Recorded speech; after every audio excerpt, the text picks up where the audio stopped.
Buenas noches, vamos a dar inicio al desarrollo del tema del día de hoy. Como verán allí, se trata de aprendizaje cognitivo.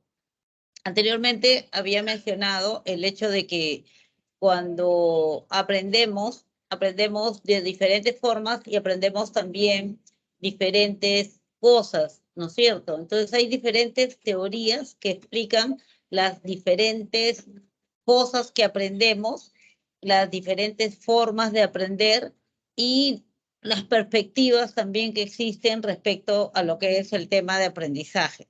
Hoy vamos a revisar el aprendizaje desde el enfoque cognitivo, ¿ya?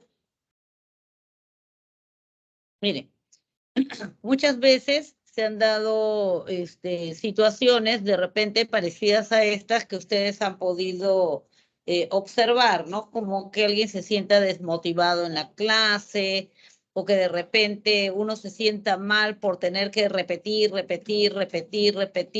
un tema para poder entenderlo, ¿no? Entonces como que me siento muy mecánico, muy robotizado.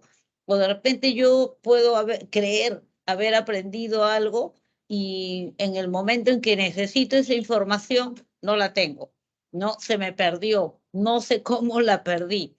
Entonces es importante aprender a organizarte mejor, planificar un horario, aprender algunas estrategias para poder estudiar mejor y que no te sucedan cosas como esas, ¿no? Que te sientas mal estudiando de una manera determinada o que te aburras en clases porque no entiendes lo que están diciendo o que se te olviden los temas que te costó tanto trabajo aprender. Vamos a revisar entonces el día de hoy lo que es el aprendizaje desde el enfoque cognitivo. Esto significa las teorías cognitivas del aprendizaje, o sea, ¿qué dicen las teorías cognitivas sobre el proceso de aprendizaje? También vamos a revisar lo que es el aprendizaje observacional. Este es un estilo de aprender y obviamente se aprende de esta manera algunas conductas y no otras. ¿Qué son las estrategias de aprendizaje? ¿Quién las ha creado? ¿Por qué? ¿Para qué? ¿Qué es la metacognición? ¿Qué significa metacognición? ¿Qué es el aprendizaje autorregulado? ¿Y qué es el aprendizaje cooperativo? Entonces, vamos a dar inicio al desarrollo del tema, empezando a desarrollar qué es el aprendizaje cognitivo. Cuando hablamos de aprendizaje cognitivo, obviamente estamos haciendo referencia al enfoque cognitivo. Algo sabemos del enfoque cognitivo, ¿no? Que priorizaba los procesos mediadores, como el pensamiento, por ejemplo, era lo que sabíamos, para emitir una conducta determinada. Habíamos dicho la semana anterior que aprendizaje es un cambio relativamente estable en la conducta del individuo. Y desde el enfoque conductual decíamos cambio relativamente estable en la conducta del individuo, producto de los estímulos antecedentes, o sea, de los estímulos que, que le anteceden, que están antes de y que provocan de alguna manera la conducta, y también en algunos casos producto de la consecuencia que tienen estas conductas, ¿ya? Entonces, de acuerdo a qué sucede después es que el sujeto va a repetir o va a dejar de hacer un comportamiento determinado. Eso era el enfoque conductual. En el caso del aprendizaje cognitivo o del enfoque cognitivo, la explicación es diferente. Ciertamente hay un cambio de conducta. Es verdad, tienen razón, se produce un cambio de conducta, pero ese cambio de conducta no es causado por la situación estímulo o por las consecuencias del estímulo. Tal vez en algunas ocasiones sí, dirían los cognitivos, pero mayormente el cambio de conducta se debe al hecho de que han habido cambios en los procesos cognitivos o procesos mediadores, también llamados procesos mediadores. Ya, esos cambios que se han dado en los procesos cognitivos o mediadores son los que han causado el cambio conductual que todos podemos ver. Entonces, desde la perspectiva cognitiva, se define el aprendizaje como los cambios que ocurren en los procesos mediadores y que son los responsables del cambio de conducta. La pregunta sería, ¿y qué son los procesos mediadores? Bueno, los procesos mediadores son los procesos que están en medio. Así lo pueden recordar. Son mediadores, ya los que están en medio. ¿En medio de qué? Del estímulo, la situación y la respuesta, o sea, la conducta. ¿Qué cosa hay en medio? Todo lo que ocurre acá en tu cerebro, ¿ya? Y que puede ser atención, percepción, memoria, pensamiento, lenguaje, etcétera, etcétera, etcétera. Entonces, los teóricos cognitivos lo que sostienen es de que ese cambio que ha habido en alguno o en algunos de estos procesos son los que van a provocar el cambio en la conducta observable, en la conducta que todos pueden ver. Un cambio en el pensamiento, o un cambio en la percepción, o un cambio en la atención, o un cambio en la memoria. Bien, entonces, estas teorías, llamadas teorías cognitivas del aprendizaje, aparecieron más o menos en los años 60, 62, 64, con varios teóricos que son bastante relevantes para los enfoques cognitivos y que los vamos a ver en un momento. Entonces aparecieron estas teorías en los años 60.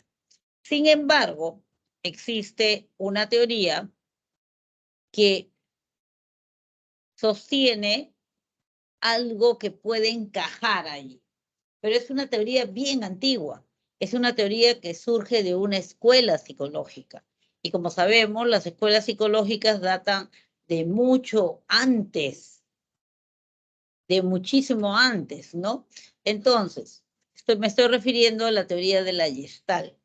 La teoría de la Gestalt sostiene que la psicología, ¿se acuerdan? Como escuela debería estudiar la percepción. Entonces decía, no, la psicología debe estudiar la percepción. ¿Por qué? Porque la percepción es la interpretación que una persona hace de las sensaciones que va teniendo, cómo las combina y las interpreta. Entonces, hay que estudiar la percepción, cómo se da, cuáles son los procesos, etcétera, etcétera. Y respecto al aprendizaje, ellos dicen que los aprendizajes se producen o son una sucesión de insights. ¿Qué significa una sucesión de insights? Es un insight, otro insight, otro insight, otro insight, otro insight, otro insight. La pregunta sería, ¿y qué es un insight? ¿No es cierto? Un insight es, bueno, en primer lugar, la americanización de una palabra alemana, que significa comprensión súbita, ¿ya? Comprensión súbita, repentina. De pronto sucedió algo, ¿ya? De pronto sucedió un cambio. Ellos dicen que los aprendizajes se da por una sucesión de insights. Y tienen un experimento que ellos hicieron con un chimpancé. Ese chimpancé se llamaba Sultán y fue Kohler quien trabajó con este chimpancé. Entonces, lo que hizo fue lo siguiente. Sultán, como buen animal experimental, estaba deprivado de alimento. O sea, animal con hambre. Ya, deprivado de alimento. Entonces, ¿qué pasa con Sultán? Sultán, pues, es introducido a una habitación donde hay un manojo de plátanos que cuelgan del centro del techo y que Sultán no puede alcanzar. Salta, no puede. Salta como a fuerza, no alcanza. Frustrado, lleno de ira, lo que hace Sultán es empieza a correr de un lado al otro mientras chilla y ve que hay otros chimpancés que sí han comido y que están echados sobre unas cajas, sobre unas jabas de madera, como la que se ve en la imagen. Entonces, ¿qué hace? Así, furioso. Disculpe, Dime. ¿cuál imagen que yo no veo que estuviera presentando algo? A ver, espérate, vamos a ver qué está pasando ahí. ¿Está? Ah, no, es que está No se ve nada. ¿Ahora sí? no. ¿Ahora sí la ves? Al parecer no está presentando pantalla. ¿Cómo que no estoy presentando pantalla? Sí estoy presentando. ¿Y por qué recién me dicen? A ver. Ya, a ver. Ahí. ¿Ahora sí ven? Luis. Ahora sí, Ay. pero pensé que estaba explicando antes de presentar la pantalla nomás. Cuando dijo imagen ahí yo pensé. Ya, vamos a retroceder un poquito entonces. A ver. Este era el temario. Ya. Y este es el esquema de aprendizaje cognitivo. Ah, espera, que ya otra vez dejó de presentar pantalla. No te puedo creer. ¿Cómo es que dejé de presentar pantalla? No entiendo. Ahí, Es que se enfoca su cámara.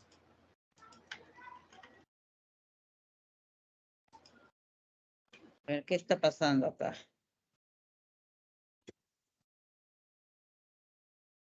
Ah, se dejó de compartir la pantalla. Eso fue lo que pasó. Ahí, ahí Sí, sí se lo ve, ves. se ve. Ya, se ve que dice aprendizaje cognitivo. Creo que cuando lo pongo en pantalla completa, dime si ahí lo ves. Se ve Sí, sí se normal. observa. ¿Ves o no ves? Sí se ve todo, aprendizaje cognitivo. Sí, sí se ve. Ah, ya. Bueno, ese era el esquema del aprendizaje cognitivo que no lo han visto, ¿no es cierto? El aprendizaje cognitivo es el aprendizaje que se da, o sea, el cambio que se produce en los procesos cognitivos. En los procesos cognitivos son los que están aquí en medio entre el estímulo o situación y la conducta observable.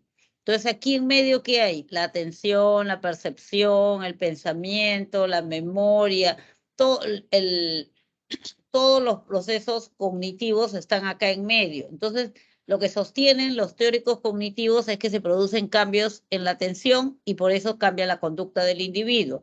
O se producen cambios en la percepción y por eso cambia la conducta del individuo. O se producen cambios en la forma de pensar y por eso cambia la conducta del sujeto.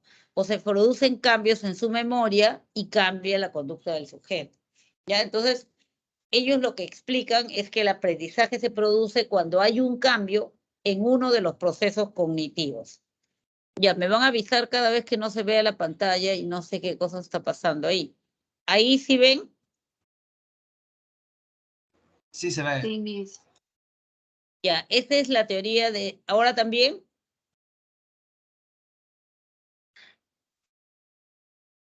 ¿Sí lo ven? Sí. Se Ah, ve ya. bien. Sí, sí se Esa ve. es la teoría de la Gestalt. O sea, ese monito, ese chimpancé, porque es grandote, es Sultán. Entonces Sultán lo meten a una habitación donde existen cajitas que están ahí. Encima hay una serie de otros chimpancés que están durmiendo, si han comido. Sultán no ha comido. Del medio de la habitación cuelga un manojo de plátanos que él no puede alcanzar. Por más que salte, no alcanza. Por más que salte, no alcanza. Entonces, furioso por lo que está pasando, él lo que hace es empieza a chillar, a caminar, a correr de un lado para el otro, patea las cajas, se despiertan los otros chimpancés y lo que hacen es también patear las cajas. De tal manera que hay algunas cajas que quedan en los alrededores o más o menos dentro del campo visual de los plátanos, o sea, dentro del campo visual periférico a los plátanos. Quiere decir que cuando Sultán miraba los plátanos también podía ver, porque nuestra visión es periférica, los chimpancés también, entonces podía ver también las cajas. Cuando sucede esto, lo que hace Sultán es dirigirse así, directo, recto, se dirige a las cajas y empieza a apilarlas, una sobre otra, una sobre otra, una sobre otra, una sobre otra, una sobre otra. Y entonces ya sube a las cajas y empieza a comer. Empieza a comer. En ese momento en que el sultán vio las cajas, en ese momento en que el sultán percibió las cajas de una manera diferente, se produjo, dicen los teóricos gestaltistas, se produjo un insight, ¿ya? Se produjo un insight. Entonces, ¿qué cosa es un insight? Es la reorganización del campo perceptual.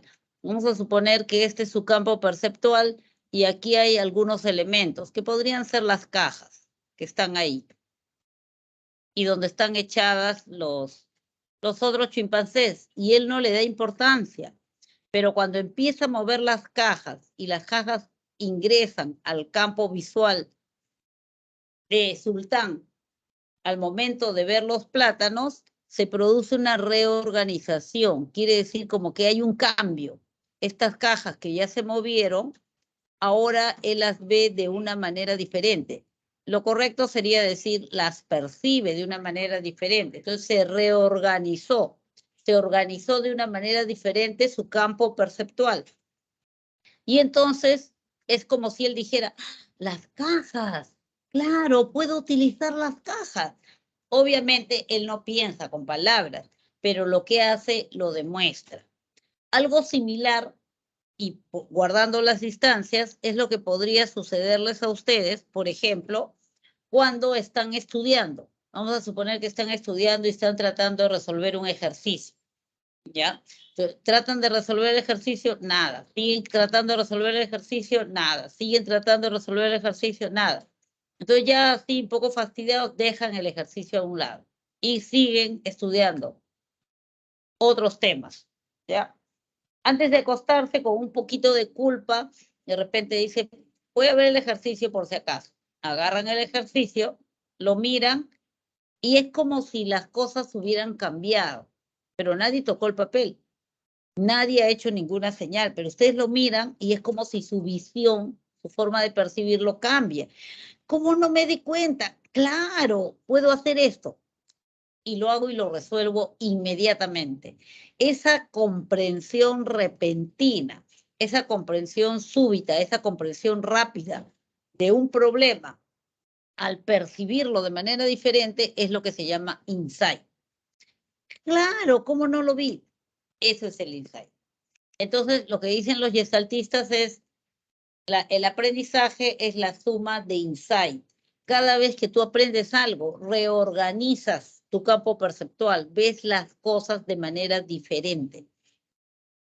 Obviamente, su teoría del aprendizaje de los gestaltistas encaja perfectamente en el esquema de los teóricos cognitivos, pero esta es una teoría mucho más antigua que las teorías cognitivas.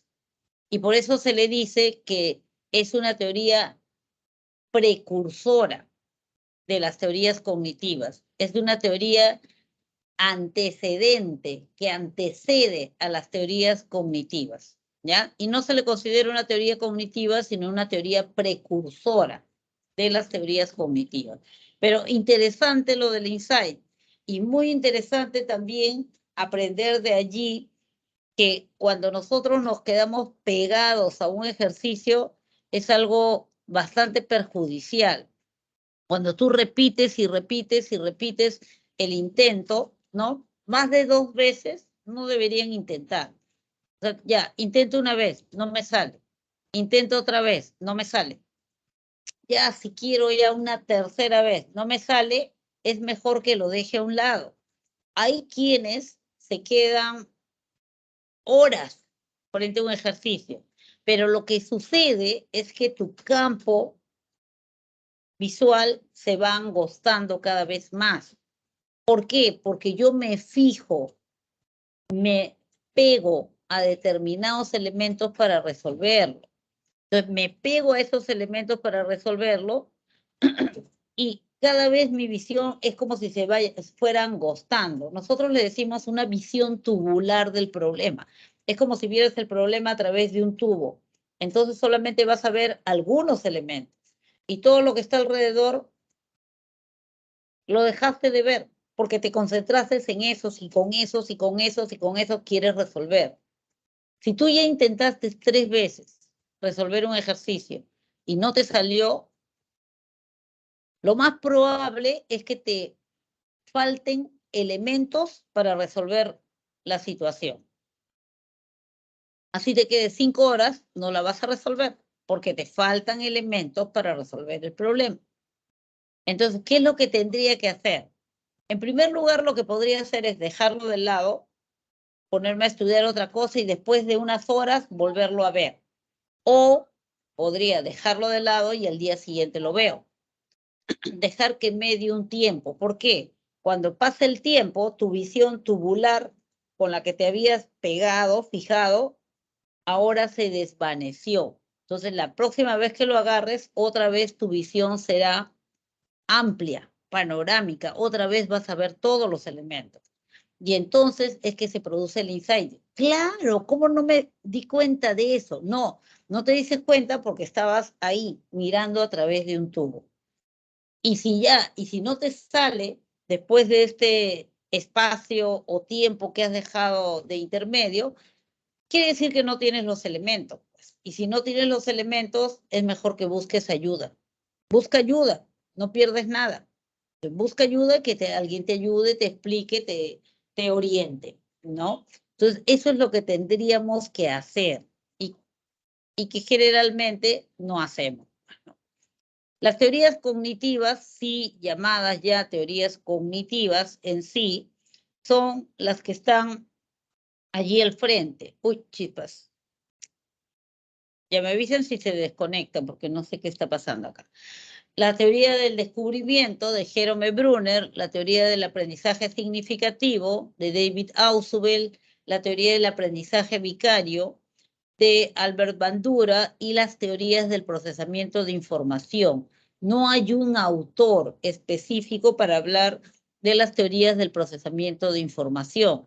Lo que hay son teorías que buscan establecer un paralelo entre cómo funciona un aparato computador y cómo funcionarían los procesos cognitivos. Vemos ahí que dice teorías del procesamiento de la información.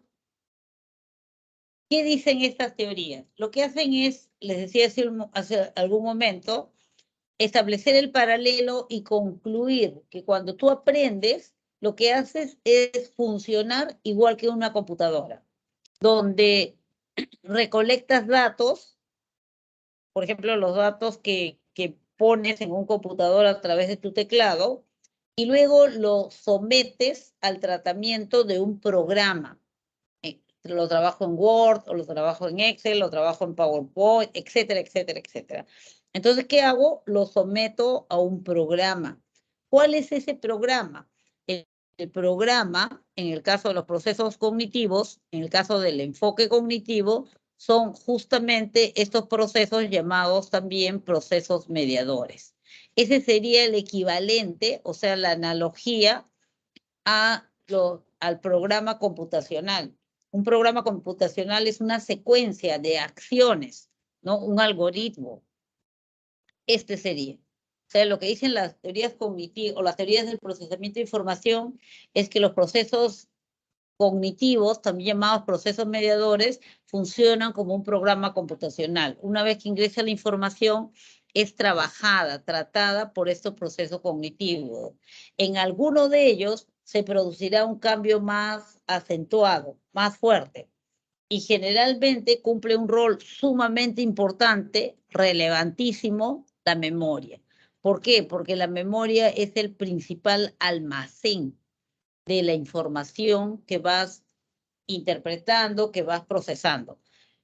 Ahí viene aquella explicación del almacenamiento o de la memoria como un proceso de multialmacén que hemos visto en el momento respectivo, ¿no?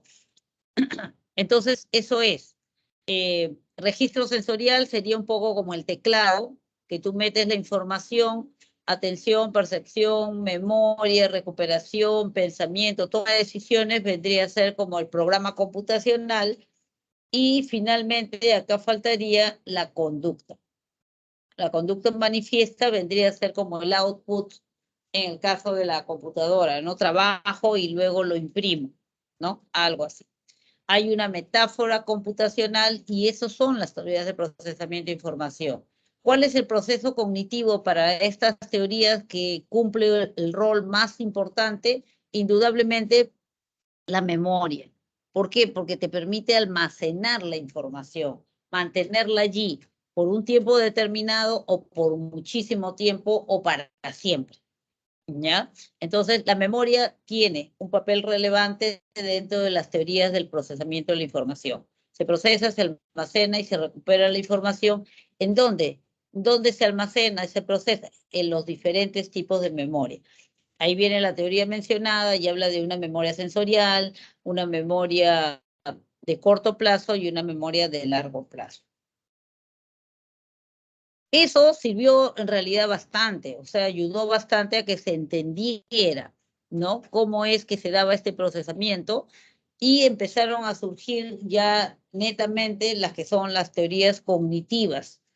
Las teorías cognitivas del aprendizaje están representadas, como decíamos hace algún momento, con la teoría de Jerome Brunner.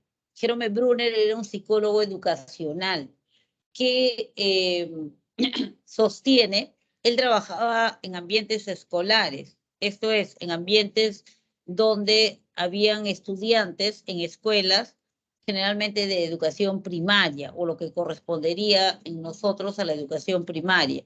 Entonces, él lo que sostiene es de que el aprendizaje es tal solo si el sujeto del aprendizaje descubre aquello que tú le quieres enseñar. ¿Ya? Entonces, el aprendizaje se produce cuando tú descubres aquello que te quieren enseñar. En este tipo de teoría, como habla de ambientes escolares, el maestro cumple un rol sumamente importante, pero el maestro no es la persona sabia que va y deposita conocimientos en los cerebros de sus alumnos. No es así, sino en la teoría de Jerome Brunner, el maestro cumple un rol facilitador. Esto quiere decir que debe facilitar el descubrimiento. Entonces, en otras palabras, el maestro tiene que romperse la cabeza pensando qué situación le planteo, qué situación le propongo a estos niños para que solitos descubran lo que yo quiero enseñarles. ¿Qué situación podría ser?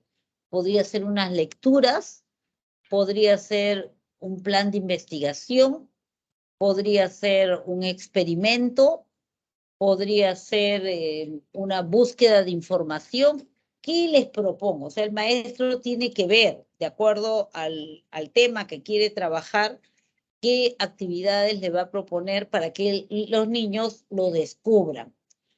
O sea, lo que hace el maestro es orientar la actividad, por eso se le llama maestro facilitador, facilita el descubrimiento. El aprendizaje, dice, tiene que llevarnos a un encontrar, a un hallazgo por parte del estudiante. El estudiante descubre, él encuentra. El tipo de pensamiento que se utiliza ahí es un pensamiento o razonamiento de tipo inductivo, ¿ya? De tipo inductivo, que va de lo individual a lo general. Supongamos, yo quiero enseñarles a estos niños sobre la honradez, pero son niños de 10 años. ¿Cómo le enseño la honradez? Es un concepto muy abstracto para un niño de 10 años. Tengo que concretizarlo. Entonces, ¿qué voy a hacer? Voy a armar historias y le voy a dar diferentes historias. Voy a dividir a los niños en grupo y a cada grupo le voy a dar una historia diferente. Entonces, este grupo va a leer sobre de repente, el Juanita la honrada. Una niña que bajando al Metropolitano vio como el señor que estaba delante de ella, al bajar, tiró la billetera sin darse cuenta, ¿no? O la guardó en falso y se cayó la billetera al suelo. Entonces ella se dio cuenta de eso, la recogió, corrió, lo encontró y le devolvió su billetera. Entonces, esa historia la tienen que leer los niños. El otro grupo le voy a dar la historia del leñador honrado, ¿no? Que encontró el hacha y se le cayó al lago, lloraba, el hacha de oro, el hacha de plata, el hacha de bronce y oxidada. Ya, esa historia le voy a dar. A otro grupo le voy a dar la historia de Paco el honrado. Paco era honrado porque dijo la verdad, a pesar de que eso implicaba que le iban a dar un castigo. Entonces ya yo creo mis historias o las busco como sea, pero ya yo planteo esas lecturas. Entonces los niños lo que van a hacer es, van a leer y van a extraer su conclusión. A ver, lean esta historia y me dicen qué cosa es la honradez. Van a leer la historia de Juanita la honrada. Van a leer la historia del leñador honrado. Y van a leer la historia de Paco el honrado. Ya está. Luego que han terminado de leer, yo les pido que me den sus productos, ¿no? Bueno, escriban en un papelote qué cosa es honradez para el grupo. Entonces el grupo me deja ahí, pega en la pizarra, qué cosa es honradez, y lo que hacemos luego es organizar esos datos. Entonces, en primer lugar, yo recolecto la información que ellos mismos han sacado a partir del caso que han leído. Luego voy a organizar todos los datos, toda la información que me están dando. Al organizarla, voy a llegar a una conclusión, a las características que tiene la honradez, y luego a eso le voy a poner un concepto. O sea, voy a definir la honradez si quiere, ¿ya? Entonces aquí puedo generar un concepto, puedo generar, de repente si se tratara de otro tema, un principio o una regla, ¿no? Un principio, una regla, algo que generalice, ya que ya no hable de un caso concreto, sino de varios casos. Y así, lo que se usa es el pensamiento inductivo, el razonamiento inductivo. Ellos tienen que sacar sus conclusiones y luego no, todos dan sus conclusiones. Yo las organizo de tal manera que se pueda ver las semejanzas y podemos llegar a un concepto. Si quiero enseñarles, por ejemplo, una fórmula matemática, le doy de repente ejercicios resueltos para que ellos me digan en qué se parecen todos y qué podríamos generalizar, y armamos la fórmula, ¿no? Entonces el maestro tiene que idearse todo eso. ¿Para qué? Para que el estudiante pueda descubrir y decir, ah, puede hacerse esto, ah, se puede hacer así. Organiza los datos y la representa. ¿Cómo lo representa? Con un principio, una regla, un concepto, de acuerdo a lo que yo haya creado. A eso se le llama aprendizaje por descubrimiento. Es probable que alguno de ustedes haya tenido experiencia con esta metodología, con este tipo de trabajo, que actualmente se siguen utilizando, se utilizan en la educación de nivel primario, sobre todo, ¿no? Tal vez secundario también, ¿no? O sea, hacer que el estudiante descubra lo que yo quiero enseñar. Otro teórico cognitivo es David Ausubel. David Ausubel también es un psicólogo escolar, también trabajó con poblaciones escolares, y él dice que el aprendizaje se produce cuando tú relacionas de una manera importante un conocimiento nuevo con un conocimiento antiguo, o sea, un conocimiento que ya tienes y que pueden ser vivencias, pueden ser experiencias o pueden ser conceptos también. El maestro o la maestra lo que tiene que hacer en primer lugar es averiguar qué saben los niños. Cuando yo ya sé qué cosas sí saben del tema que yo quiero enseñarles, entonces yo puedo organizar mi información de tal manera que ellos puedan ir entendiendo y aumentando cada vez más su bagaje de conocimientos, ¿no? Entonces, a eso se le llama aprendizaje significativo, a la relación que se produce entre conocimientos nuevos y conocimientos antiguos y que como resultado da el hecho de que se produce un vínculo entre ellos. Vamos a suponer que ahí tenemos un cerebro. Y en el cerebro tenemos bastantes conocimientos. Conocimientos que no necesariamente tienen que ser teóricos, ¿no? Pueden ser conocimientos por mis experiencias, por las cosas que he vivido, etc. Entonces yo tengo una serie de conocimientos. Y la maestra tiene otros conocimientos que me quiere enseñar. Ella me quiere enseñar esto. Es nuevo para mí. Pero la maestra tiene que ser tan lista que sabiendo lo que tú ya conoces, va a disponer este material nuevo de tal manera que puedan vincularse, que este conocimiento nuevo pueda engancharse en un conocimiento que ya existía. Cuando se produce ese vínculo, ¿no?, entre conocimientos, decimos que el nuevo conocimiento se volvió significativo. ¿Por qué? Se enganchó en un conocimiento que ya había y ahora se quedó dentro del esquema cognitivo, ¿ya? Allí ya entiendes lo que ha pasado y le puedes dar sentido a la información nueva que te están dando. Como la entendiste, como la vinculaste con algo que ya tenían, eso te permitió entenderlo mejor, ¿ya?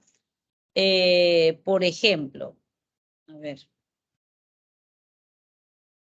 podremos decir allí, vamos a suponer que el profesor aquí está hablando sobre la gravedad. Y entonces dice, bien chicos, vamos a estudiar sobre la gravedad, es una fuerza que emana del centro de la Tierra y que jala todo hacia sí, o sea, todo lo jala hacia el centro de la Tierra. Y la resistencia que pone la persona, el objeto, ese es el peso que tiene. Ah, mira qué interesante, ¿no? Sí, a esto se llama gravedad. Gravedad. Claro. Por eso cuando se me caen los lapiceros, se me caen hacia abajo. La gravedad lo jala. Claro, inclusive cuando se cayó mi hermanito, se cayó hacia abajo. Siempre todo se cae hacia abajo por la gravedad. Claro, ¿no? ¿Qué hice? Yo actualicé, recordé los ejemplos o las situaciones que yo había vivido y que estaban relacionados con lo que me estaban diciendo. Al activarlas, estas se quedaron así como lucecitas prendidas, en las cuales se enganchó el conocimiento nuevo. Gravedad se vincula con esas vivencias, con estos ejemplos que yo he tenido. Y entonces, al vincularse, ya lo puedes entender mejor, ya se volvió significativo, ya tiene sentido para ti, ya tiene sentido para ti, ¿ya? ¿Qué características tiene el aprendizaje significativo? Que puede utilizar razonamiento inductivo o razonamiento deductivo. Depende, dependiendo. Si lo que te están enseñando es algo teórico, tú puedes encontrar ejemplos de vivencias que corroboren eso teórico que te están diciendo.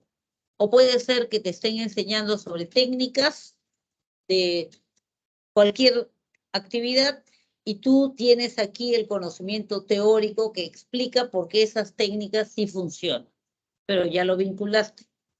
La importancia ahí es el vínculo entre el conocimiento antiguo y el conocimiento nuevo. Y para eso, como decía, puede ser el razonamiento deductivo o inductivo. ¿Qué más? David Ausubel, cuando le piden de que resuma todo su libro escrito en un solo párrafo, en una sola oración, él dice, Si me preguntan qué es lo más importante en la educación, yo respondería que lo más importante es averiguar qué es lo que sabe el aprendiz. Averígüese qué sabe el aprendiz y dispóngase la situación de acuerdo a ello. Entonces, él le confiere muchísima importancia a conocer primero qué es lo que sabe el individuo para poder luego disponer el conocimiento nuevo de tal manera que pueda vincularse con lo que yo ya tengo. ¿Cómo puedo saber qué tiene el estudiante en la cabeza, qué cosas sí sabe? Bueno, puede ser de que yo haga una lluvia de ideas. De repente yo digo, a ver, pongo la palabra aprendizaje en la pizarra y le digo, díganme todo lo que sepan de aprendizaje, cualquier cosa, o no, mejor, ya les doy plumones. Cada uno escriba algo que tenga que ver con aprendizaje. Entonces todos van y escriben. Yo miro la pizarra y ya me doy cuenta en qué están, qué saben y qué no mencionan, porque probablemente no saben. La lluvia de ideas puede ayudar a saber qué saben los alumnos. ¿Qué más puede ayudar? A ver, puede ayudar una prueba de entrada. Es probable que ustedes les hayan tomado alguna vez una prueba de entrada. Es la prueba que generalmente toma el docente para saber en qué están los chicos. Entonces, no se preocupen, esto no va para la libreta, la nota no va para la libreta, pero necesito que me resuelvan lo mejor posible este examen. Es un examen de entrada, una prueba de entrada. ¿Para qué sirve? Para que el maestro sepa por dónde va a enfocar cada uno de los temas nuevos que quiere enseñar. ¿Sí? ¿Qué es lo más importante aquí? Que se vincule el conocimiento nuevo con el conocimiento antiguo, que se enganche, que se relacionen. Eso es lo más importante. Luego tenemos el aprendizaje observacional. Cuando hablamos de aprendizaje observacional, hablamos generalmente de la teoría de Albert Bandura. Albert Bandura estudió mucho este tipo de aprendizaje, llamándole, así como figura ahí, observacional, aunque también le llamaba el aprendizaje social, ¿ya? El aprendizaje social. ¿Por qué razón? Porque dice que es observando e imitando como generalmente aprendemos la mayoría de conductas sociales, la mayoría de conductas que usamos para relacionarnos con los demás. Por eso también se le conoce como aprendizaje social. La mayoría de conductas sociales, dice, las has aprendido por observación. O sea, observando al modelo. El modelo es la persona importante, la persona significativa para ti, la persona valiosa. Puede ser uno de tus padres, puede ser un familiar, puede ser alguien que no es tu familiar, pero es una persona que tú admiras. Ya, ese es tu modelo. Observo mi modelo con atención, con todos mis sentidos, luego guardo esa información en mi memoria para poder después reproducir el comportamiento, hacerlo yo. ¿Ya? Y eso que yo haga, esa ejecución que yo realice, va a recibir una retroinformación. Entonces, para Albert Bandura, el aprendizaje observacional o social o imitativo o vicario se da en 4 momentos. O sea, son 4 momentos importantes. Primero, la atención. Atiende, memoriza, reproduce y evalúa. Entonces, como verán, es una teoría que de alguna manera es un puente, una bisagra entre lo conductual y lo cognitivo. ¿Por qué? Atiende y memoriza. Esos son procesos cognitivos. Está diciendo de que mirando el modelo va a cambiar su forma de atender y memorizar. O sea, va a atender, va a utilizar un proceso cognitivo y va a memorizar. Luego va a ejecutar una acción. Y esa acción que ejecute, lo que ha visto, lo que está imitando, va a recibir una retroinformación. ¿Qué es una retroinformación? Es una evaluación. La evaluación es muy importante, ¿no? O sea, lo que reciba como comentario es una retroinformación. Y es muy importante porque puede motivar al individuo en el caso de que la retroinformación haya sido buena, positiva. Entonces, como que lo entusiasma, ¿no? Lo motiva más. Pero si la retroinformación es negativa, lo puede desmotivar más bien. O lo motiva o lo desmotiva. Si lo motiva, va a seguir imitando. Si lo desmotiva, es probable que ya no imite más ese comportamiento. Vamos a ver un ejemplo. Alguien quiere aprender un baile determinado, ¿ya?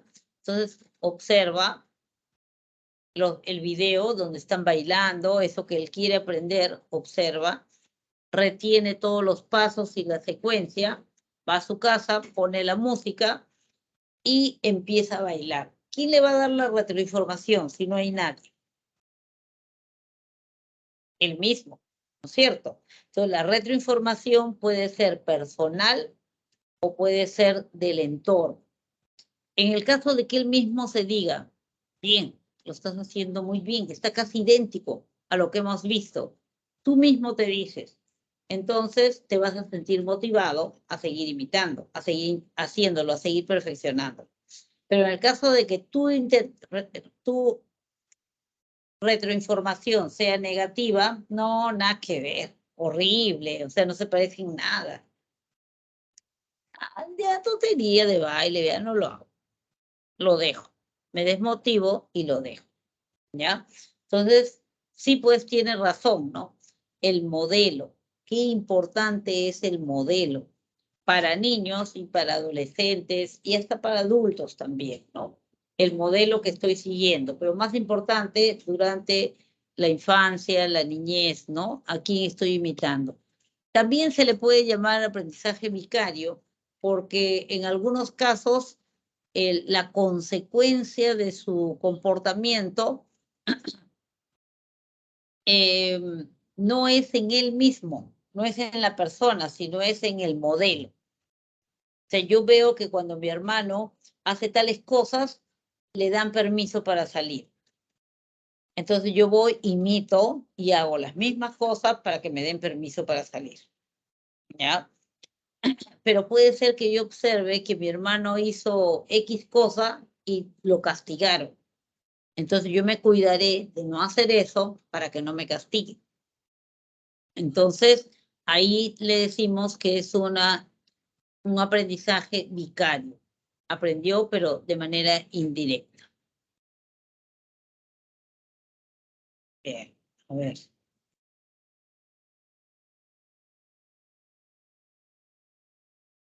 Basándonos en todos los enfoques cognitivos que han habido y basándonos también en los enfoques conductuales, se identifican 5 tipos de estrategias para aprender mejor. 5 tipos de estrategias.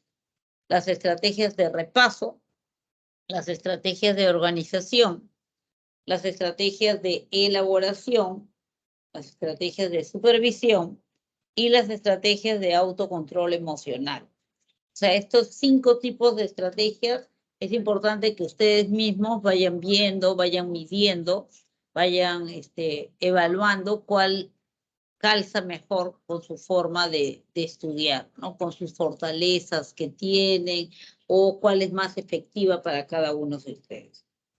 Entonces, empecemos por las estrategias de repaso. Repaso, organización, supervisión, elaboración, autocontrol. Ya. Mi recomendación personal es la siguiente. Utilicen siempre primero las estrategias de repaso. ¿Qué es una estrategia de repaso? Ahorita lo vamos a ver. Y después utilicen una estrategia de organización o una estrategia de elaboración, cualquiera de las dos. Y en tercer lugar, utilicen una estrategia de supervisión. ¿Ya? Sería así. La estrategia de repaso, luego una estrategia que me ayude a crear. Puede ser gráficos o puede ser resúmenes. Y en último lugar, una estrategia de supervisión, donde yo voy a desarrollar una práctica, un examen, de repente un cuestionario, etcétera, pero algo que evalúe. Las estrategias de supervisión son las estrategias que evalúan en qué nivel estás, cómo estás, ¿no? Y hay un quinto sector de estrategias que deberían ir paralelas a las otras, y son las llamadas estrategias de autocontrol emocional. Apuntan a eso, apuntan a que haya un mayor control de las emociones. ¿Para qué? Para que las emociones no bloqueen el rendimiento del sujeto. Vamos a ver las estrategias de repaso. Aquí, si no se han dado cuenta, estamos hablando de una palabra que tiene un prefijo, ¿no? Repasar significa volver a pasar. Significa que, ahí no era, ¿no? Era acá, las estrategias de repaso. Acá, repaso. Significa que cuando yo utilizo una estrategia de repaso, yo lo que voy a hacer es voy a repetir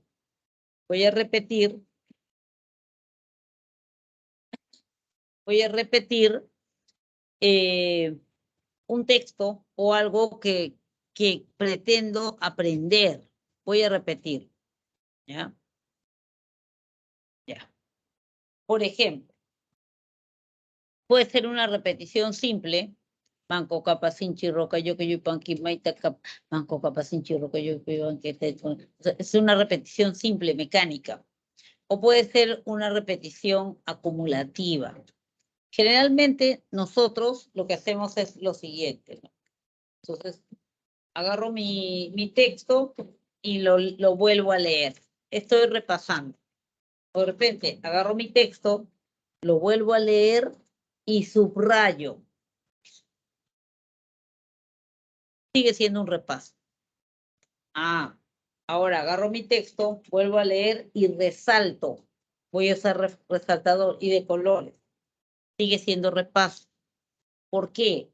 Porque una estrategia de repaso es aquella en la cual tú vuelves a pasar el material, pero no lo alteras en nada. No lo alteras. Ejemplo, ya. Leo, subrayo, resalto, ¿no? Puede ser que transcriba también. Esto es bien importante. Entonces agarro una hoja y lo copio. Igualito. Esta partecita también es bien importante. La copio. Estoy transcribiendo, pero estoy utilizando una estrategia de repaso. Lo estoy volviendo a pasar. Hablamos de estrategias de repaso, repasar, otra vez lo vuelvo a hacer. Cuando el sujeto, cuando la persona no altera en nada, no altera la redacción de lo que estoy viendo, de lo que estoy leyendo. No lo altero, para nada, no lo altero, ¿ya? Entonces, esa es una estrategia de repaso. No, pero si yo he copiado, no he copiado todo igualito, algunas partecitas, pero estás repasando, ¿ya? Eso es repaso. ¿Las estrategias de repaso son buenas o no? Las estrategias de repaso son buenas, son útiles, pero no son suficientes. No es suficiente simplemente repetir algo.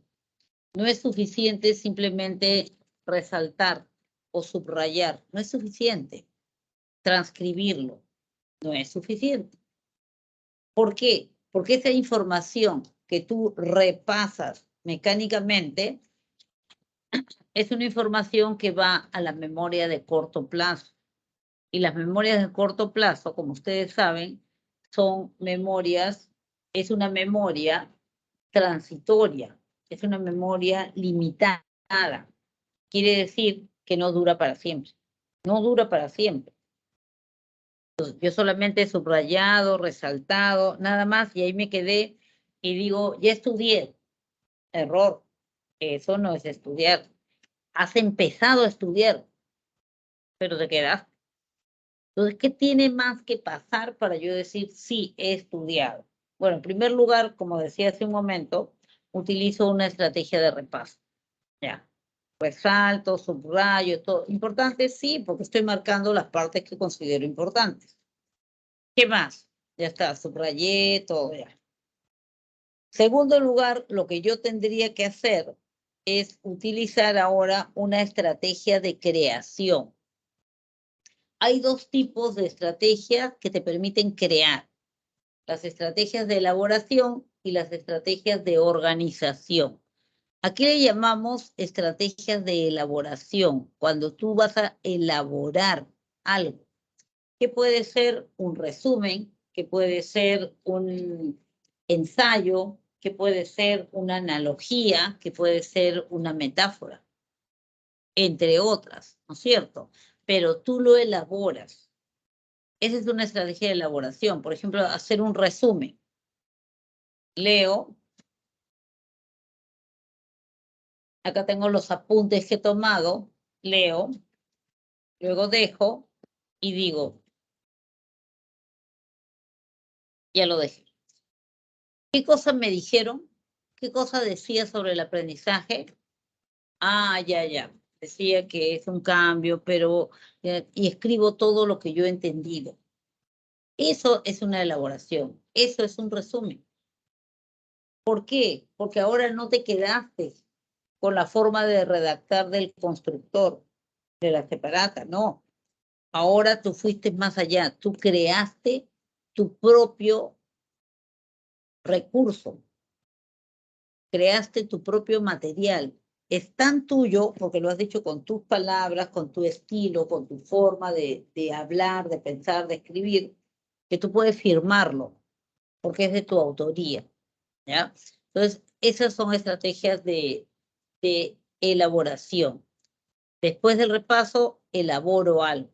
Creo un resumen o creo de repente, no sé, un organizador gráfico, lo que... No vamos a decir un organizador gráfico todavía porque lo vamos a poner en otra clasificación. Creo un resumen o creo de repente un ensayo o creo una metáfora. Esa es una estrategia de elaboración, ¿ya? Una creación escrita, lo que incluye una redacción, incluye una forma, un estilo muy personal. Esto es bien importante porque como es tu creación, tiene sentido para ti. Es significativo. Y como es significativo, ¿qué va a pasar? Se va a la memoria de largo plazo. Y eso es probablemente lo que todos buscan, pues, meter la información en la memoria de largo plazo. Porque de ahí sí la voy a poder recuperar. En cambio, si la tengo solo en la memoria de corto plazo, no la voy a perder. La voy a perder. Y qué cólera. Estudié 3 horas para que ahora no me acuerdo. Mal negocio, pues. Mal negocio, ¿no? Entonces, después del repaso, una elaboración. Si yo de repente digo, no, pero lo que pasa es que yo no soy bueno redactando, no es mi fuerte la redacción, no sabría cómo hacerlo, pero te puedo hacer si quieres un mapa, un mapa semántico o un mapa conceptual. Ah, ya pues. Esa es otra forma de crear. O creo un resumen o ensayo, inferencia, metáfora, o creo de repente, un organizador gráfico, un mapa mental, un mapa semántico, un mapa conceptual, un cuadro de doble entrada, cualquier cosa que jerarquice, organice, ordene información. Ahora, cuando ustedes hagan un organizador gráfico, acuérdense que los organizadores gráficos utilizan palabras, son esquemáticos, utilizan palabras, no párrafos. He tenido la oportunidad de ver algunos organizadores gráficos donde el autor coloca todo un párrafo, todo así apiñaditas las letras todavía. Todo un párrafo no se puede poner, porque ya deja de ser un organizador gráfico. Un organizador gráfico utiliza lo mínimo de elementos, sustantivos o verbos, para indicar acciones. No pone mucho texto, porque el organizador gráfico tiene que verse e inferirse. Toda la información la vas a inferir viendo nada más tu organizador gráfico. Ya que, repito, puede ser un mapa mental, un mapa conceptual, un mapa semántico, un cuadro de doble entrada, un esquema, etcétera, etcétera, etcétera. ¿Sí? Bien. Entonces, puedo utilizar una estrategia de elaboración o puedo crear una estrategia de organización, donde yo voy a clasificar, voy a jerarquizar, voy a ordenar, voy a organizar la información que yo tenga. Pero, insisto, no copien textos ni párrafos, no lo hagan, porque allí realmente ya le quitan el sentido al esquema, deja de ser un esquema. El esquema es de visión rápida. No te vas a detener a leer todo lo que dice ahí. Pones el título nomás, al momento que quieres explicar, ahí ya tú desarrollas.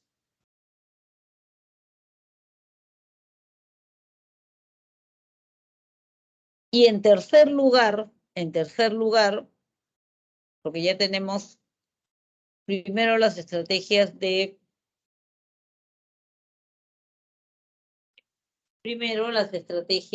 repaso, luego una estrategia que sirva para crear. Pueden ser las estrategias de organización o pueden ser las estrategias de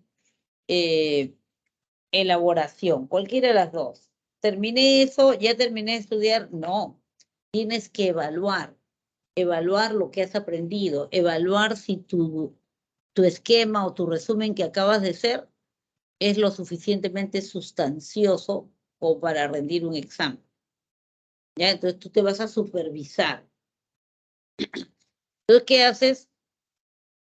Nada, te aplicas una práctica o una prueba, o puede ser un cuestionario, ítems de un examen, etc. Entonces, pero cuando resuelvas una práctica, un examen pasado, etc., tú lo que tienes que hacer cuando evalúes esto, tienes que desarrollarlo como si fuera un examen de verdad. O sea, cuando yo desarrollo una práctica, no puedo estar recurriendo otra vez a mi texto, a mis apuntes. Así no se resuelven las evaluaciones. Cuando yo resuelvo una práctica, un ejercicio que me dejó un profesor, o resuelvo de repente, qué sé yo, un cuestionario, yo lo voy a hacer de tal manera, ¿no?, que sea útil la información que me dé. Y para eso tiene que ser lo más objetivo, lo más realista posible. Entonces, ¿qué hago yo? Agarro, resuelvo ya. Adiós celular, adiós apuntes, adiós todo. Resuelvo. Termino de resolver y recién agarro la clave de respuestas y empiezo a chequear. Bien, mal, bien, bien, bien, mal. A ver, ¿por qué me equivoqué aquí? ¿Dónde está mi resumen que he hecho? Ah, ya, acá está. A ver, ¿por qué me equivoqué? Yo no incluí esa información, no le había dado importancia, ahorita lo apunto. O de repente, digo, ¿no? A ver, estoy leyendo y digo, claro, sí, está bien. ¿Por qué me equivoqué? No, yo lo entendí mal. Entonces el resumen, ¿ves? Lo entendí mal. Lo voy a corregir. O sea, la supervisión, las estrategias de supervisión siempre sirven para que tú puedas depurar tu resumen, tu cuadro, tu organizador gráfico que has hecho, para que lo puedas mejorar, para que puedas incluir aquello que de repente te olvidaste de incluir y que sí es relevante. A eso le llamamos estrategias de supervisión. Y luego, finalmente, tenemos las llamadas estrategias de autocontrol emocional. Cuando hablamos de estrategias de autocontrol emocional, me estoy refiriendo al hecho de que yo voy a ayudar, reforzar al aprendiz. ¿Quién es el aprendiz? La persona que aprende. Entonces, si la persona que aprende puede tener muy buen método de estudio, pero está muy nerviosa o está muy ansiosa o está muy irritable de repente, entonces eso va a hacer interferencia con los estudios que pueda tener. Va a hacer interferencia, no le va a ayudar. Entonces tengo que enseñarle al aprendiz a controlar, a manejar ciertas emociones. Lo primero que yo voy a revisar es el control de la ansiedad. La ansiedad es una suerte de temor que uno siente hacia algo. Y como no sabe cuándo ni cómo, es como queda como algo difuso. Hay que aprender a controlar la ansiedad. Un buen método para controlar la ansiedad es aprender a relajarse. ¿Por qué aprender a relajarse ayuda a controlar la ansiedad? Porque primero la ansiedad es miedo. Y cuando tú tienes miedo, cuando tu cerebro dice peligro, experimentas miedo, entonces esa fibra nerviosa que sale del cerebro esa fibra nerviosa va y activa, despierta al hipotálamo. ¿Y el hipotálamo qué hace? Peligro. Activa el sistema nervioso simpático. Y entonces tu corazoncito empieza a latir rápido, te sobrecargas de energía que no usas y eso te puede alterar la presión, te puede alterar muchas cosas. Si tú piensas que algo es catastrófico o temes, ¿no? Constantemente estás asustada, ¿no? Entonces todo el tiempo le estás diciendo a tu organismo que estás ante un peligro, que no es real. Que no es real. Entonces, ¿qué se puede hacer? En este caso, se puede aprender a relajarse. Cuando tú estás temeroso, asustado, ansioso, generalmente tus músculos están contracturados, tus músculos están contraídos. Hay una serie de, como les decía, ¿no? Hay una serie de métodos para aprender a controlar las emociones. Para aprender a relajarse. Hay un montón en el internet. Hay hasta relajación en un minuto, la relajación de Jacobson, que es algo que les recomiendo, porque en el método de relajación de Jacobson, esta persona lo que hace es enseñarte a que tú puedas identificar qué cosa es una contracción y qué cosa es una relajación. Y lo hace por sección tras sección de tu organismo. Entonces, por ejemplo, ¿qué es lo que más dominamos? ¿Qué es lo que más tenemos a la mano? Es pues las manos. A ver, presiona tu puño fuerte. Entonces presiono mi puño fuerte, más fuerte, bien fuerte. Y siento que acá el antebrazo me duele, está duro, está rígido. Eso es tensión. Eso es tensión muscular. ¿Ya? Eso es tensión. Ahora suéltalo. Déjalo reposar. Deja reposar tu brazo. ¿Cómo lo sientes? Bueno, siento como que la piel se ensancha, siento hasta calorcito. Eso es relajación. Entonces él te va a enseñar a que tú puedas reconocer cuándo es tensión en el cuello, en los hombros, en la espalda, que son diferentes.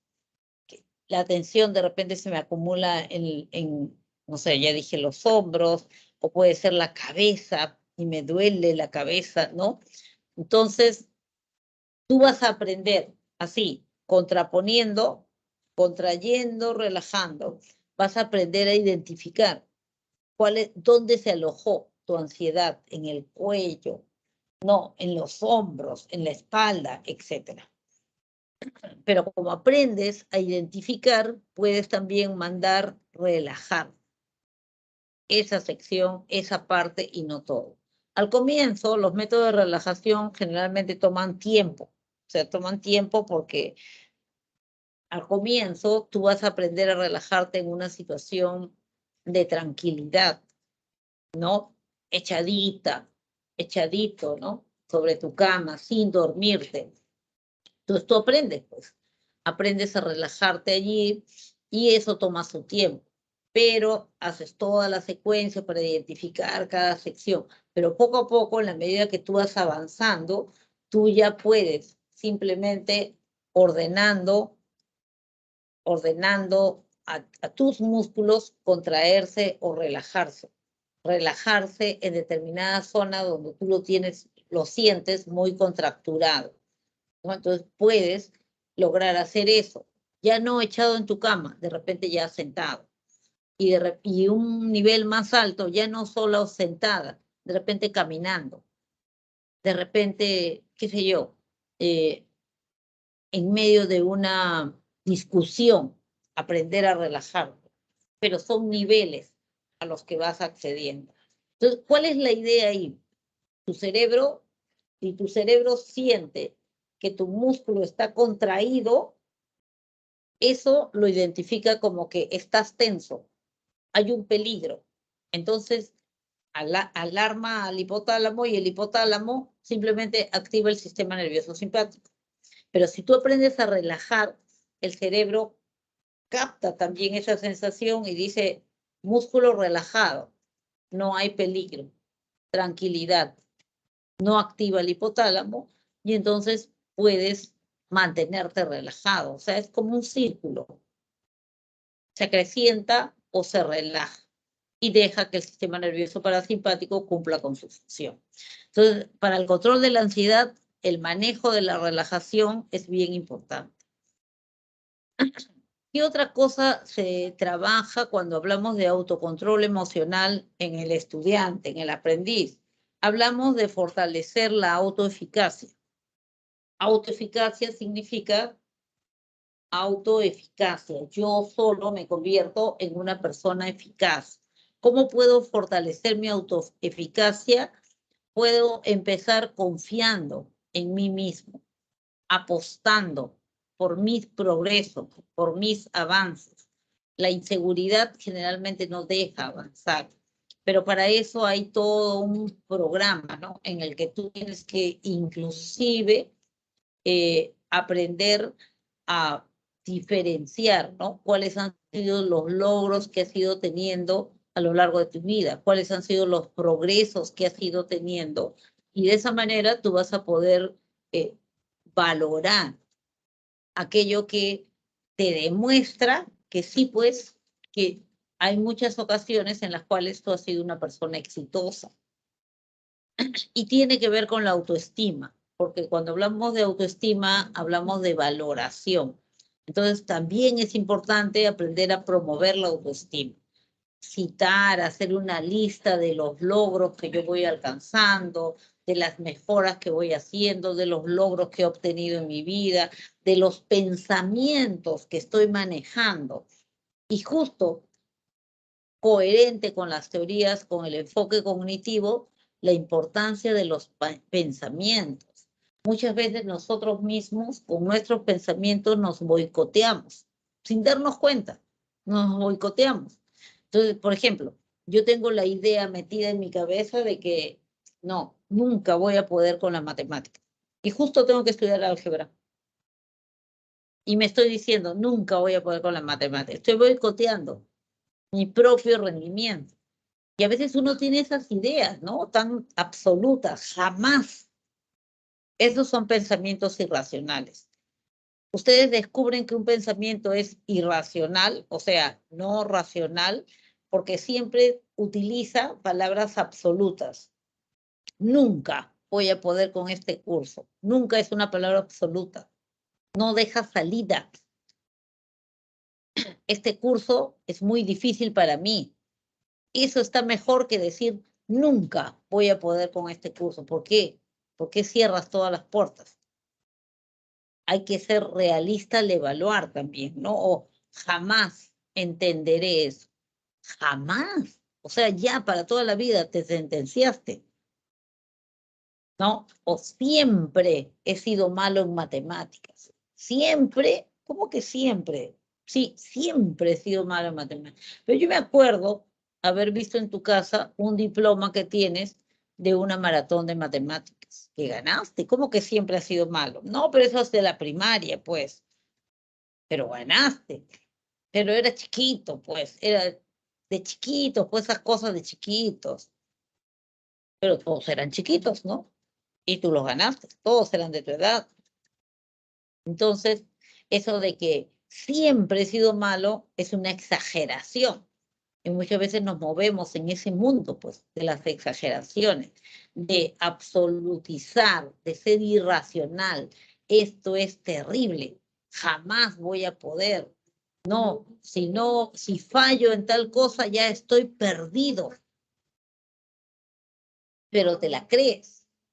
Y si te la crees, tú solo boicoteas tu avance, tu progreso, tu confianza en ti mismo. Entonces hay que revisar los pensamientos, eso es importante, porque manejamos muchos pensamientos irracionales sin darnos cuenta. Entonces hay que revisar eso. Hay que aprender a hacer un reconocimiento, la identificación, un listado de los progresos que uno mismo va teniendo, por pequeño que sean, pero son progresos, porque de esa manera yo voy a poder valorarme más y mejor, voy a poder sentirme más confiado, más contento de mí mismo, ¿ya? Entonces, eso es a lo que se refiere el autocontrol emocional. Hay otro concepto importante también en esto que se refiere a las estrategias de aprendizaje, que es el concepto de metacognición. La metacognición es la respuesta a la pregunta ¿cómo aprendí? ¿Cómo aprendiste? Haciendo cuadros, ¿ya? ¿Cuándo sacaste más nota? ¿Cuando estudiaste solo o en grupo? A ver, déjame evaluar, nunca me he puesto a pensar en eso. Creo que cuando estudié solo, claro, esa vez estudié sola y obtuve tanto puntaje. La otra vez estudié todas las veces en grupo y no me fue tan bien. Uy, ¿verdad? No me había percatado de eso. Ya. ¿Por qué? Porque con la metacognición tú haces un análisis de tu propio proceso de aprendizaje. Buscas, ordenas y entonces respondes a esas preguntas. ¿Dónde me conviene más estudiar? ¿Dónde me concentro mejor? ¿Dónde no me duermo? ¿En la biblioteca o en mi cama? ¿No? Entonces yo respondo las preguntas y eso me va a ayudar a que yo pueda planificar mejor mi proceso de aprendizaje, a que yo tome las riendas, el control de mi situación de aprendizaje y yo pueda planificar mejor. Si yo descubrí que yo aprendo más cuando estudio tempranito en la mañana que cuando me amanezco en la noche, ¿para qué me amanezco? Mejor me acuesto más temprano y me levanto más tempranito todavía, porque parece que esa hora aprendo mejor. El asunto es personal, o sea, yo tengo que revisar mi propio proceso de aprendizaje, comparar y darme cuenta cuándo rindo mejor, cuándo me va mejor, ¿ya? Entonces, una buena metacognición me sirve para planificar mejor mi propio proceso de aprendizaje. También me sirve para controlar aquellas variables que yo identifico como distractoras. Yo me doy cuenta de que no me conviene estudiar de repente en mi cama porque termino durmiendo. Entonces voy a controlar esa situación. No me conviene estudiar en la sala porque el televisor siempre está prendido y me jala, pues me jala y me distraigo. Entonces yo voy a controlar aquella situación que me distraen y me voy a colocar yo misma a mí en situaciones que me favorecen, ¿ya? Y también me sirve para ir evaluando mi progreso, para ir viendo si estoy avanzando bien, ¿no? O si me he estancado, cuáles son mis fuertes, mis fortalezas, cuáles son mis debilidades, porque identificando mis debilidades, yo voy a poder mejorar, voy a poder hacer algo particular, especial para esas debilidades, ¿ya? Entonces, muy importante la metacognición, y eso es personal.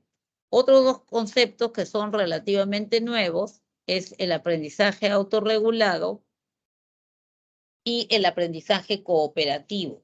Cuando hablamos del aprendizaje autorregulado, nos estamos refiriendo pues a lo que acabamos de ver, a la resultante de tomar las riendas de mi propio proceso de aprendizaje y yo mismo colocarme en la situación. A ver, ¿qué cosa me puede motivar a estudiar más? Si yo de pronto como que estoy así, me distraigo, no, el celular me distrae. Entonces, ¿para qué entras a estudiar con tu celular? Haz una cajita bonita o encárgale a alguien o lo dejas ahí en tal sitio y no lo tienes contigo. Si tú sabes que te distrae. O sea, ¿cómo vas regulando tu propio proceso de aprendizaje? Si yo sé que me ayuda a recordar para qué me va a servir la carrera a la que quiero ingresar, para qué me va a servir estudiar esa carrera. Entonces, si eso me motiva, si eso me ayuda a mantenerme en alerta, hago unas tarjetitas pues bonitas donde voy escribiendo todas las cosas que voy a hacer cuando ya sea profesional, ¿no? Con mi profesión. Y las coloco ahí con letra bonita, ¿no? Con letra que es suficientemente grande como para poder verla a cierta distancia, y ya las tengo ahí, ¿no? Como recordatorios. Entonces, a eso se refiere el aprendizaje autorregulado, al aprendizaje que resulta al tomar las riendas de tu propio proceso de aprendizaje. Y cuando hablamos de aprendizaje cooperativo, se refiere al aprendizaje de equipo, al aprendizaje que se da cuando una persona trabaja con otras personas, donde cada uno va identificando sus fortalezas, ¿ya? Va identificando su fortaleza. Entonces yo me doy cuenta de que si soy de repente voy a estudiar con este equipo, porque en este equipo que yo tengo, este grupo de trabajo, ella es buena en matemáticas, por ejemplo, nos va a explicar cómo hacer el tratamiento estadístico de determinado trabajo. Él es bueno redactando, entonces él va a ayudar mucho a armar el informe, ¿no? Y él es bueno en el diseño de diapositivas, él va a ayudar a hacer el PPT de presentación. O sea, cada uno tiene su fortaleza y entre todos, todo el equipo coopera para un mejor resultado. De esa manera también cada uno va aprendiendo del otro y va mejorando. Entonces a eso se le llama aprendizaje cooperativo, donde todos trabajan por el bien de todos. Vamos a ir revisando las preguntas. Creo que tenemos suficiente tiempo como para poder pasar de repente a las otras preguntas, ¿no? A las otras preguntas que no estén aquí consignadas. A ver, dice, las estrategias de aprendizaje son procedimientos de planeación y organización del estudio, planeación y organización del estudio, dirigidos al rendimiento exitoso. Estas nos permiten obtener un óptimo rendimiento, se está refiriendo a las estrategias de aprendizaje. Relaciones según corresponda las estrategias usadas con los ejemplos presentados. A ver, vemos. Estrategias de organización, estrategias de supervisión de la comprensión y estrategias de repaso. ¿Ya? Organización, supervisión de la comprensión y estrategia de repaso. Ya. Y tenemos 3 casos. Dice, a Pedro le va mejor en los exámenes finales del curso de historia universal cuando estudia los temas en voz alta. B. Juan se ha dado cuenta que cuando hace una jerarquía de los temas que estudia, los aprende mejor. 3. C, perdón. El grupo de estudio al cual pertenece Rosa tiene por costumbre dedicar 1 hora para intercambiar preguntas. Yo te pregunto, tú me preguntas, él me pregunta, etc. Ya está. ¿Cuál de esas 3 situaciones o casos se estaría refiriendo a una estrategia de organización? ¿Qué dice? Organización, la B.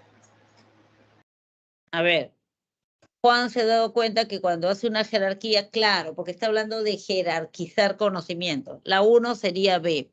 Entonces tenemos acá una Espera un posibilidad, momento, 2 posibilidades. que acaba Supervisión de la comprensión. que ya no se puede ver su pantalla, dejó de presentar. Ay, se fue. A ver, a ver, a ver, a ver. ¿Qué está pasando eso? Acá, ¿no? Ya, ahora sí. Ya se ve.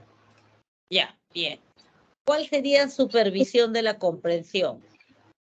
La C. La C. La C. Ah, claro, porque dice que están evaluando, ¿no? El grupo de estudio al cual pertenece Rosa tiene por costumbre dedicar 1 hora para intercambiar preguntas, evaluarse. Entonces ya tenemos la respuesta.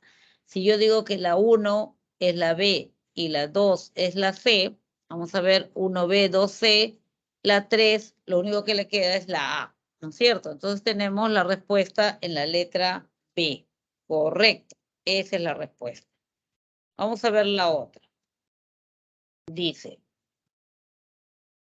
según Observational Learning 2019, aprendizaje observacional, ¿no?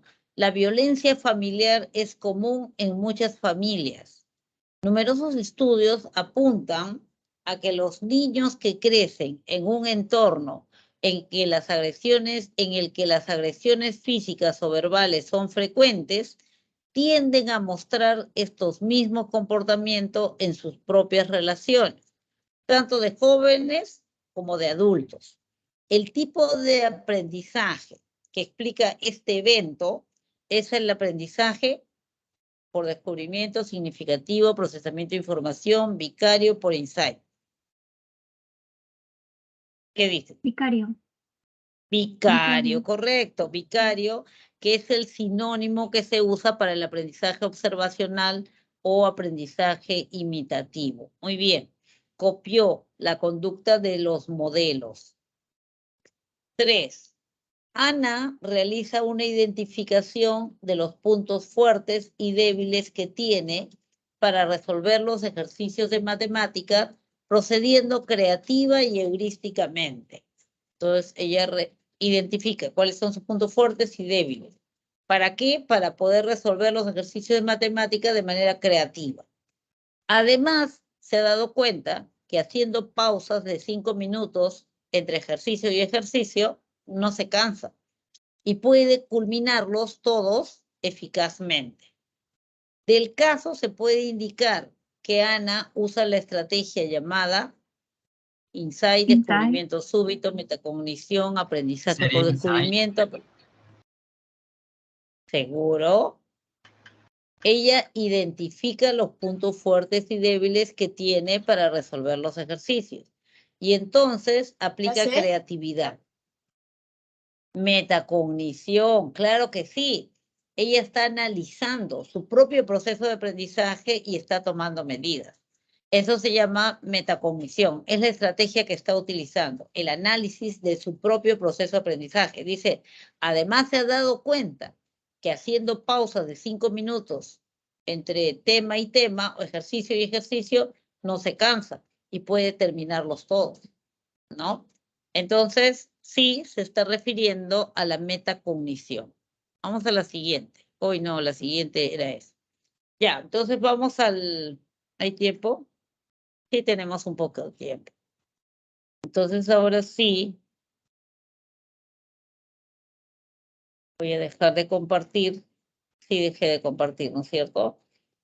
y vamos a revisar las preguntas me equivoqué, esa no era.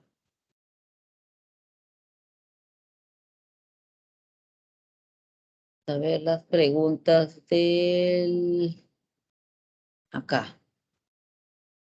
¿Sí?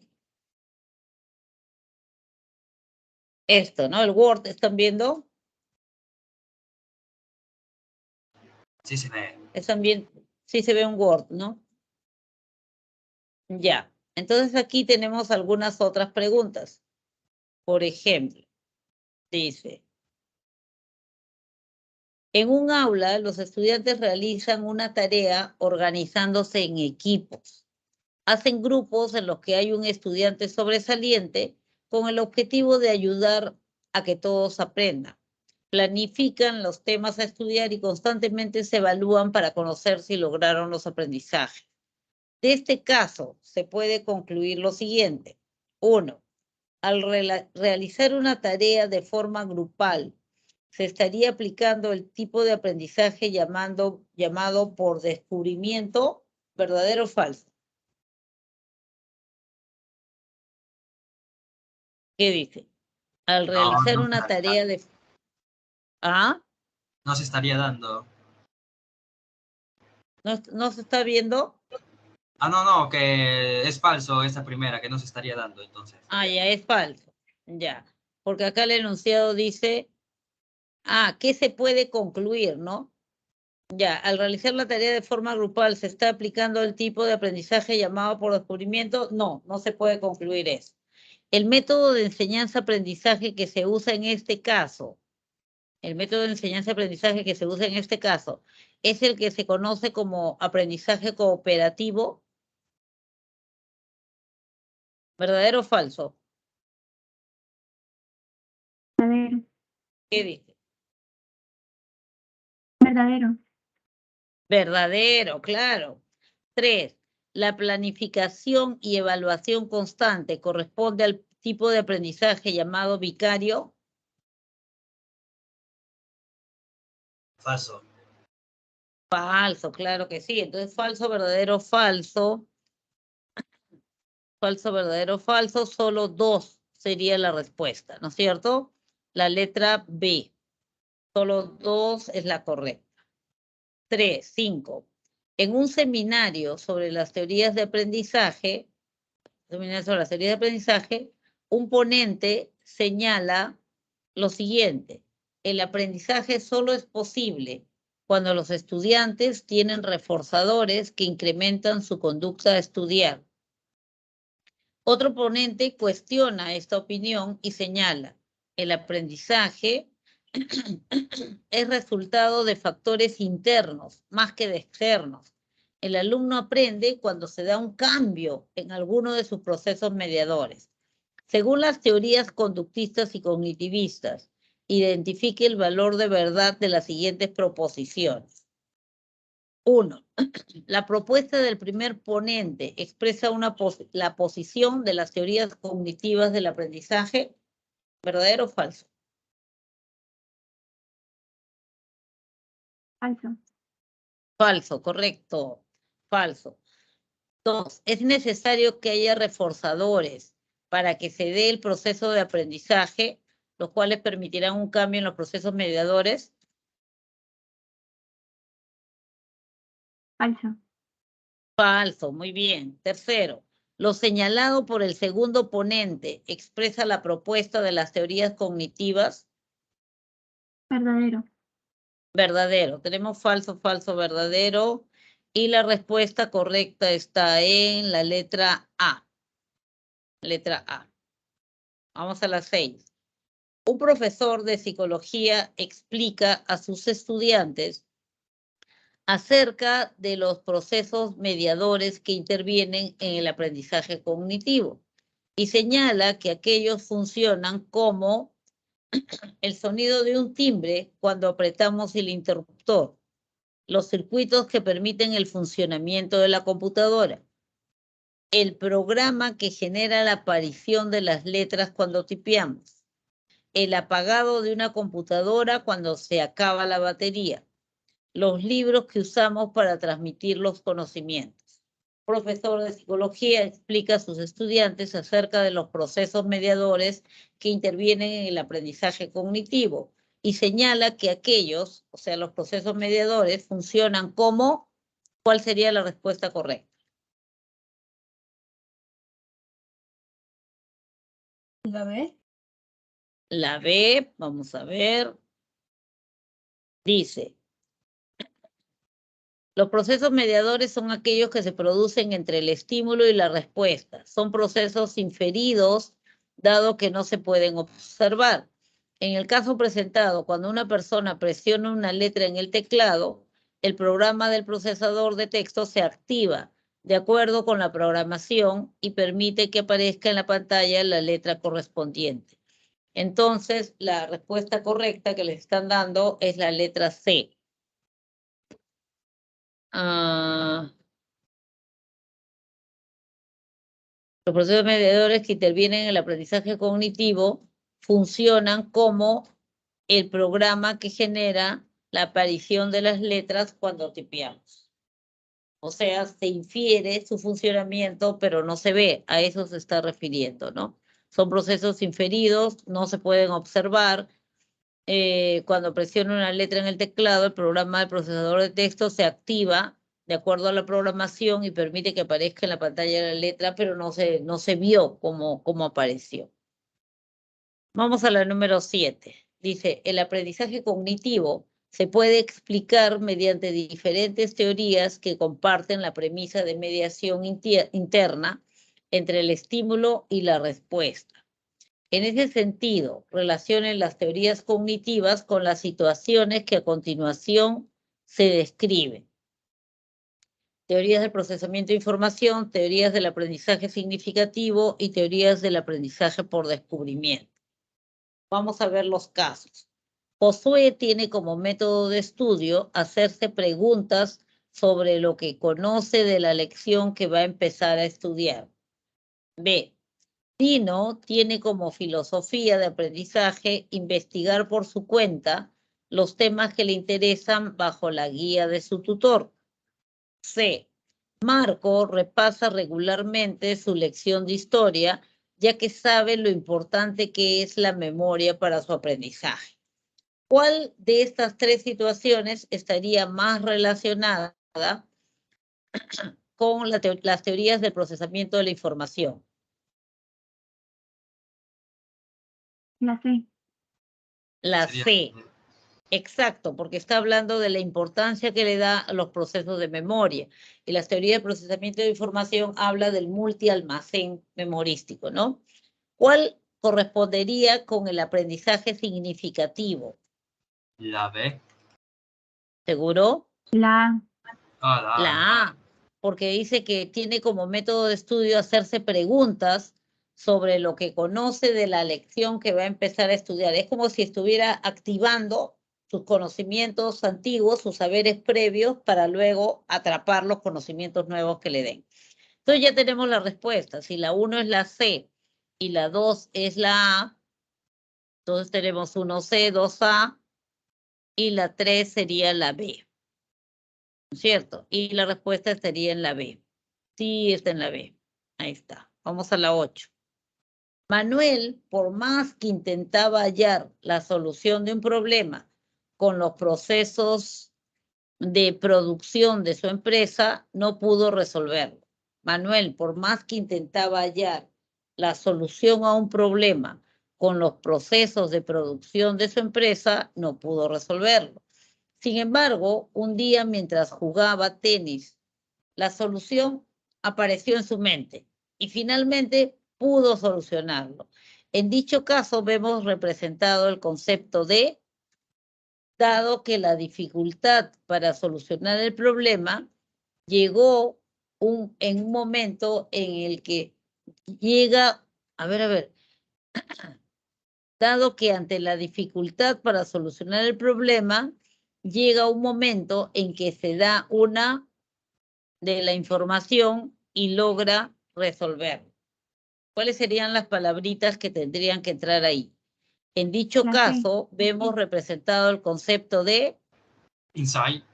Insight, dado que ante la dificultad para solucionar el problema llega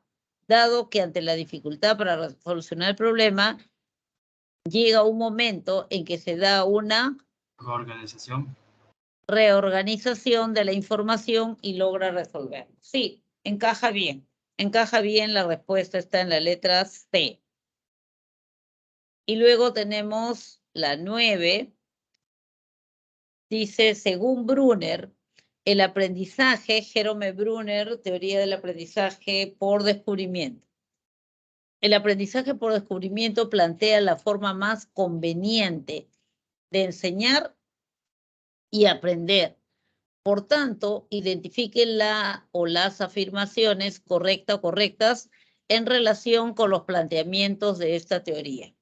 A ver, ¿cuáles son las respuestas correctas respecto a la teoría del aprendizaje por descubrimiento de Jerome Brunner? 1. Se produce el aprendizaje cuando el estudiante llega a sus propias conclusiones, formando esquemas conceptuales. 2. El docente tiene que transmitir los nuevos conocimientos a los estudiantes para que lo incorporen a sus esquemas cognitivos. 3. Lo aprendido se almacena en la memoria de largo plazo para ser recuperada cuando el estudiante requiera utilizar dicha información. ¿Cuáles dirían que son las respuestas correctas? O las aseveraciones correctas. La 1 y la 3. La 1 y la 3, dice ella.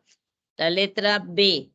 Uy, yo que dijo solo 1. A ver, en el aprendizaje por descubrimiento, el estudiante realiza su propia investigación guiado por el docente, logrando sacar sus propias conclusiones y formando esquemas mentales. La 3, lo aprendido se almacena en la memoria de largo plazo para hacer, estaba hablando del aprendizaje por descubrimiento, para ser recuperada cuando el estudiante requiera utilizar dicha información. En realidad, Jerome Brunner no establece una relación entre aprendizaje y memoria de largo plazo. No establece una relación y de repente es por eso que se ha considerado como que falsa, ¿no? Es cierto lo que dice allí, es cierto lo que está ahí escrito, pero no está relacionada con la propuesta de Jerome Brunner. Por eso la ha considerado falsa. Y vamos a la última. Los procesos cognitivos favorecen la formación de aprendizajes. Identifique la alternativa que es un ejemplo de los procesos aludidos. Los procesos cognitivos favorecen la formación de aprendizaje. Identifique la alternativa que es un ejemplo de los procesos aludidos, o sea, de los procesos cognitivos. Llorar ante malos resultados académicos. Enfocarse en los comentarios del profesor. Comprar textos de consulta en una librería. Limpiar la habitación de su hermana menor. Sentir cansancio después de una competencia. ¿Cuál de todos los enunciados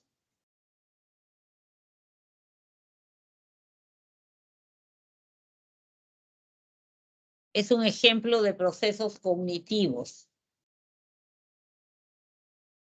Llorar ante malos resultados, enfocarse en los comentarios del profesor, comprar textos de consulta en una librería, limpiar la habitación de su hermana menor, sentir cansancio después de una competencia. ¿Cuál estaría referida a los procesos cognitivos? La B. La B parece, ¿no? La atención es uno de los procesos cognitivos que nos permite seleccionar y enfocarnos en un estímulo en un determinado momento, como en el caso que se encuentra explicando el profesor de literatura. ¿Cuál literatura? El profesor. Ya está, sí, la respuesta correcta era la letra B. Vamos a sacar esto. Sacar esto y vamos a volver al PPT, ¿ya? Ya no. Acá tienen el PPT. Uy, chis. Acá tienen el PPT. Sí están viendo el PPT, ¿verdad? Y aquí tienen la clave respuesta. Ahí tienen la clave respuesta, ¿sí la ven? Ahí tienen la clave respuestas y ya saben que, bueno, lo hemos desarrollado todo, pero pueden volver a hacerlo después. Lo que han hecho ahorita está un poco en su memoria de corto plazo, por ahí, dependiendo cuán significativo haya sido y cuánta participación hayan tenido. Pero, no pueden volver a hacer como repaso, ¿no? Acuérdense que si tienen todavía alguna dificultad o han identificado alguna dificultad en lo que son su organización en el estudio o de repente la gestión de sus emociones, pueden pedir una cita de atención psicopedagógica para poder aliviar este tipo de interferencia, ¿no? Deshacerse de ese tipo de interferencia.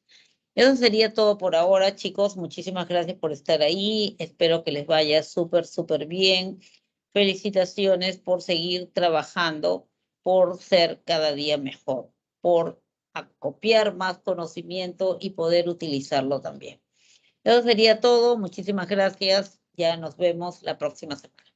Chao, que les vaya súper bien. Bye.